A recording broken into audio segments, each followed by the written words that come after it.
Donc dans cette vidéo, je vais vous partager des informations assez personnelles sur mon identité, sur qui je suis en dehors de la caméra. C'est des informations que j'ai jamais partagées et sur cette chaîne, je vous partagerai beaucoup plus de choses sur moi, sur mon état d'esprit, sur qui je suis en tant que personne derrière la caméra. Et let's go. Donc moi, on va dire que j'ai deux personnalités. Comme j'aime le dire, j'ai deux personnes qui vivent dans mon corps. La première personne qui vit dans mon corps, c'est une personne religieuse. C'est-à-dire une personne qui est accrochée à la religion. Ma religion, c'est l'islam. Une personne qui est accrochée à la religion, qui veut juste avoir une vie simple. Une vie où je pratique ma religion. Une vie où j'ai pas forcément besoin de me prendre la tête avec tout ce qui est matériel dans ce monde-là. Une vie où je vis une vie simple. Je peux même m'isoler dans un coin quelque part en Asie ou quelque part où je suis tout seul. Je suis dans ma religion, je suis tranquille, je suis heureux avec le peu et ça me suffit, tu vois. J'ai cette partie de moi là qui est un peu simple et je pense que vous le remarquez souvent dans les vidéos parce que je porte souvent ce même t-shirt. Il y a plein de personnes qui l'ont remarqué. C'est pas parce que j'ai pas d'autres t-shirts, mais j'ai le même t-shirt en plusieurs exemplaires.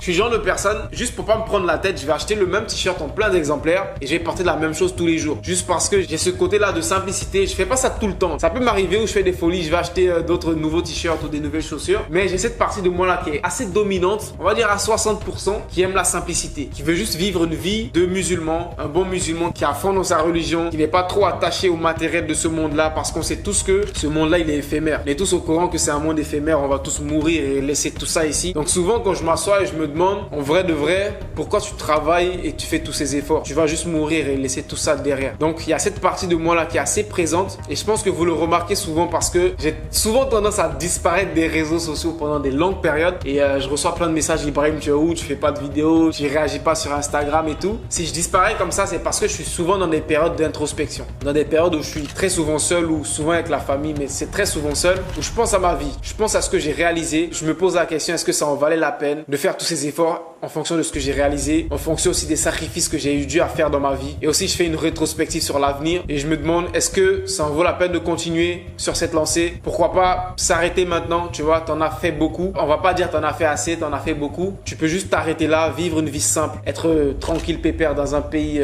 loin du monde, là où personne te connaît et être tranquille, tu vois. Donc, il y a cette partie de moi là, quand elle revient, je disparais des réseaux sociaux. Ça peut faire 1 mois, 2 mois et après, je reviens. Et quand je réapparais sur les réseaux sociaux, c'est lorsque la deuxième partie de moi est ressurgie, tu vois. J'ai cette deuxième partie de moi là qui est une personne qui est très ambitieuse. Une personne qui a une vision forte et cette vision-là me guide chaque jour, me guide dans mes actions. Car j'ai une vision, je veux réaliser beaucoup de choses avant de quitter cette terre-là. Je veux avoir un gros impact sur la terre, principalement sur les jeunes qui me regardent. Car lorsque j'étais plus jeune, j'étais pas forcément le meilleur exemple en tant que personne. Et arrivé à un moment de ma vie, j'ai eu comme un déclic de me dire: j'ai envie de devenir un modèle de réussite à suivre pour des jeunes personnes. J'ai eu ce déclic-là.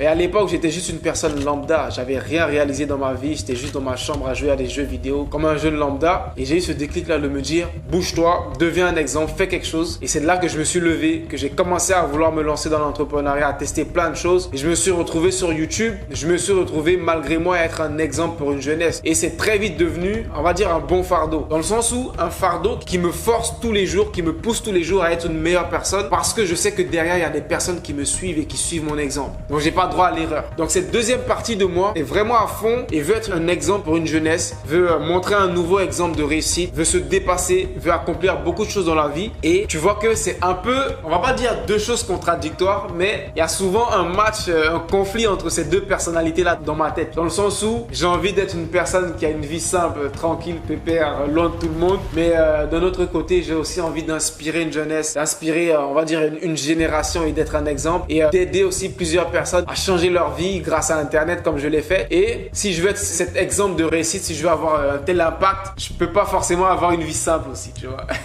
Je peux pas juste rester dans un coin isolé, rester tout seul et avoir un vrai impact sur les gens. Je dois être au contact des gens, je dois faire des vidéos, je dois vraiment être engagé. Et du coup, quand cette deuxième personnalité elle revient et quand je me rends compte que Ibrahim, tu as une vraie mission et que c'est pas forcément contradictoire, tu peux toujours avoir une vie simple, une vie dans ta religion, être tranquille et en même temps, tu as aussi un impact positif sur des personnes qui te regardent. Donc avec le temps, je commence à me rendre compte que c'est pas forcément l'un ou l'autre, qu'il y a moyen de trouver un compromis parce que j'ai pas aussi envie d'abandonner ma communauté, tu vois. Parce que je sais que indirectement, il y a beaucoup de personnes qui regardent mes vidéos, qui comptent sur mes vidéos pour de la motivation, pour avoir des informations, pour passer à l'action, pour changer leur vie. Et je vois ça comme un devoir de mon côté de le faire, de leur partager, de leur donner la motivation, de leur partager les informations que j'ai, que je peux trouver pour les aider. Donc en soi, c'est un peu deux facettes de ma personnalité que vous connaissiez pas forcément, du moins pas en détail comme ça. Et dites-moi dans les commentaires ce que vous en pensez. C'était une vidéo pas très longue, mais on va dire elle était pleine en informations à propos de moi. Donc, peace out.